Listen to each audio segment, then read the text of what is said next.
Hi hello welcome back to Lakshmi Pakashala. ನೋಡಿ friends, sambar ಮಾಡೋಣ. ಸಾಂಬಾರ್ಗೆ ಬೇಕಾಗಿರೋ ಐಟಮು ಇದು ಸೋರೆಕಾಯಿ, ಹಾಗೆ ಗಡ್ಡೆಕೋಸು, ನವಿಲುಕೋಸು ಅಂತಾರಲ್ಲ ಅದು, 1 ಬೆಳ್ಳುಳ್ಳಿ, 3 ಟೊಮೆಟೊ, ಹಾಗೆ ಬೀನ್ಸು ತಗೊಂಡಿದ್ದೀನಿ ಫ್ರೆಂಡ್ಸ್. ಇದೆಲ್ಲ ಕಟ್ ಮಾಡಿ ಇಟ್ಕೊಳ್ಳೋಣ ಫ್ರೆಂಡ್ಸ್. ನೋಡಿ ಫ್ರೆಂಡ್ಸ್, ಈ ಥರ ಕಟ್ ಮಾಡಿ ಇಟ್ಕೊಂಡಿದ್ದೀನಿ ಫ್ರೆಂಡ್ಸ್. ಟೊಮೆಟೊ, ಬೀನ್ಸು, ಬೆಳ್ಳುಳ್ಳಿ, ನವಿಲುಕೋಸು. ನೋಡಿ ಫ್ರೆಂಡ್ಸ್, ನವಿಲುಕೋಸು ಹಾಗೆ ಸೋರೆಕಾಯಿದು ಈ ಥರ ಕಟ್ ಮಾಡ್ಕೋಬೇಕು ಫ್ರೆಂಡ್ಸ್.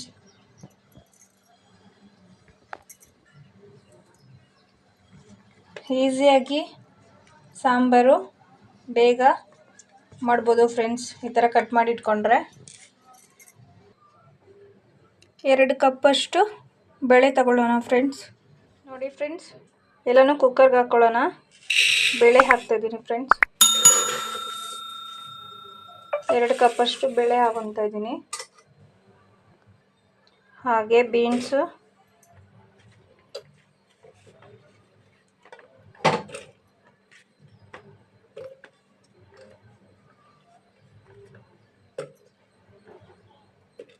ಹಾಗೆ ಬೆಳ್ಳುಳ್ಳಿ.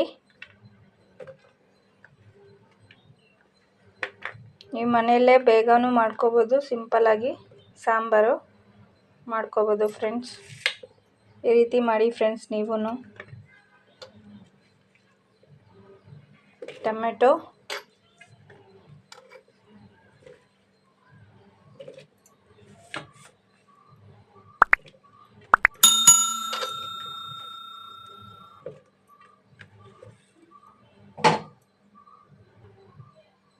ಹಾಗೆ ಸೋರೆಕಾಯಿ ಹಾಕೊತಾ ಇದ್ದೀನಿ.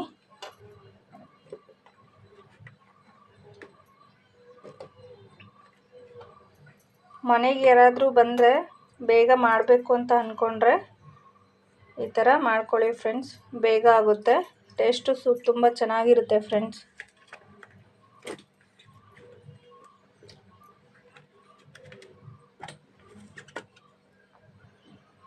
ನವಿಲುಕೋಸು ಫ್ರೆಂಡ್ಸ್, ನವಿಲುಕೋಸು ಹಾಕ್ತಾಯಿದ್ದೀನಿ. ಬೇಕಂದರೆ ಇದಕ್ಕೆ ಆಲೂಗಡ್ಡೆ ಕೂಡ ಹಾಕೋಬೋದು ಫ್ರೆಂಡ್ಸ್. ನಿಮ್ಗೆ ಬೇಕಾದರೆ ಹಾಕೊಳ್ಳಿ, ಇಲ್ಲಾಂತಂದರೆ ಸ್ಕಿಪ್ ಮಾಡ್ಕೊಳ್ಳಿ ಫ್ರೆಂಡ್ಸ್. ನೋಡಿ ಫ್ರೆಂಡ್ಸ್, 1 ಸ್ಪೂನಷ್ಟು ಸಾಲ್ಟ್ನ ಆ್ಯಡ್ ಮಾಡ್ಕೊಳ್ಳಿ. ನಿಮ್ಗೆ ಬೇಕಾದಷ್ಟು ಆ್ಯಡ್ ಮಾಡ್ಕೋಬೋದು ಫ್ರೆಂಡ್ಸ್. ರುಚಿಗೆ ತಕ್ಕಷ್ಟು ಸಾಲ್ಟ್ನ ಆ್ಯಡ್ ಮಾಡ್ಕೊಳ್ಳಿ. ನಾನು ಸ್ವಲ್ಪ ಆ್ಯಡ್ ಮಾಡ್ತಾಯಿದ್ದೀನಿ ಫ್ರೆಂಡ್ಸ್. ನಾನು ನೋಡಿ ಫ್ರೆಂಡ್ಸ್, ಮಸಾಲ ಆ್ಯಡ್ ಮಾಡ್ತಾಯಿದ್ದೀನಿ.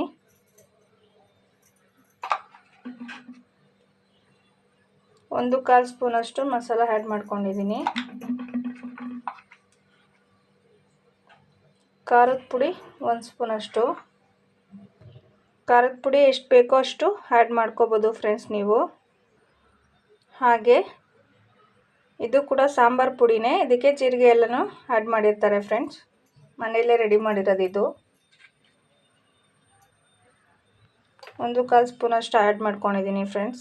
ಟೇಸ್ಟ್ ತುಂಬ ಚೆನ್ನಾಗಿರುತ್ತೆ ಫ್ರೆಂಡ್ಸ್. ಅದಕ್ಕೆ ಈ ಮಸಾಲೆ ಎಲ್ಲ ಫ್ರೈ ಮಾಡಬೇಕಾದ್ರೆ ಕಾಳುಗಳೆಲ್ಲ ಹಾಕಿ ಫ್ರೈ ಮಾಡಿಕೊಂಡು ಮಿಷನ್ಗೆ ಹಾಕ್ಸ್ಕೊಬರ್ತೀವಲ್ಲ ಫ್ರೆಂಡ್ಸ್, ಆ ಥರ. ಈಗ ಅರಿಶಿನ ಪುಡಿ ಆ್ಯಡ್ ಮಾಡ್ಕೊಳ್ಳೋಣ ಫ್ರೆಂಡ್ಸ್. ನೀರನ್ನ ಆ್ಯಡ್ ಮಾಡ್ಕೊತಾ ಇದ್ದೀನಿ ಫ್ರೆಂಡ್ಸ್. ಹಾಗೆ ಇನ್ನೊಂದು ಲೋಟ ಆ್ಯಡ್ ಮಾಡ್ತಾಯಿದ್ದೀನಿ ಫ್ರೆಂಡ್ಸ್. ಇನ್ನೂ ಒಂದು 1/4 ಭಾಗಷ್ಟು ನೀರು ಆ್ಯಡ್ ಮಾಡ್ಕೊಳ್ಳೋಣ ಫ್ರೆಂಡ್ಸ್. ನೋಡಿ ಫ್ರೆಂಡ್ಸ್, ಕುಕ್ಕರ್ ಮುಚ್ಚಳ ಮುಚ್ಚಿ 3 ವಿಸಲ್ಗೆ ಇಟ್ಕೊಳ್ಳೋಣ ಫ್ರೆಂಡ್ಸ್. ನೋಡಿ ಫ್ರೆಂಡ್ಸ್, ಸಾಂಬಾರೆಲ್ಲ ರೆಡಿಯಾಗಿದೆ. ಇದಕ್ಕೆ ಒಗ್ಗರಣೆ ಕೊಟ್ಟರೆ ಸಾಂಬಾರು ಆಗುತ್ತೆ ಫ್ರೆಂಡ್ಸ್. ರೈಸಿಗೆಲ್ಲ ತುಂಬ ಚೆನ್ನಾಗಿರುತ್ತೆ. ನೋಡಿ ಫ್ರೆಂಡ್ಸ್, ಒಗ್ಗರಣೆ ಕೊಡೋಕ್ಕೆ ಸಾಸಿವೆ ಎಣ್ಣೆ ಹಾಕಿದ್ದೀನಿ. ನೋಡಿ ಫ್ರೆಂಡ್ಸ್, ಈರುಳ್ಳಿ ಹಾಗೆಯೇ ಕೆರ್ಬೆ ಸೊಪ್ಪು ಹಾಕಿದ್ದೀನಿ ಫ್ರೆಂಡ್ಸ್ ಒಗ್ಗರಣೆಗೆ. ನೋಡಿ ಫ್ರೆಂಡ್ಸ್, ಸಾಂಬಾರ್ ರೆಡಿಯಾಗಿದೆ. ನೀವು ಈ ಥರ ಒಂದ್ಸತಿ ಟ್ರೈ ಮಾಡಿ ಫ್ರೆಂಡ್ಸ್, ಹೇಗಿದೆ ಅಂತ ಕಾಮೆಂಟ್ ಮಾಡಿ, ಶೇರ್ ಮಾಡಿ, ಸಬ್ಸ್ಕ್ರೈಬ್ ಮಾಡಿ, ಹಾಗೆ ಗಂಟೆ ಸಿಂಬಲ್ನ ಪ್ರೆಸ್ ಮಾಡಿ ಫ್ರೆಂಡ್ಸ್. ನಮ್ಮ ಚಾನಲ್ಗೆ ಸಪೋರ್ಟ್ ಮಾಡಿ ಫ್ರೆಂಡ್ಸ್.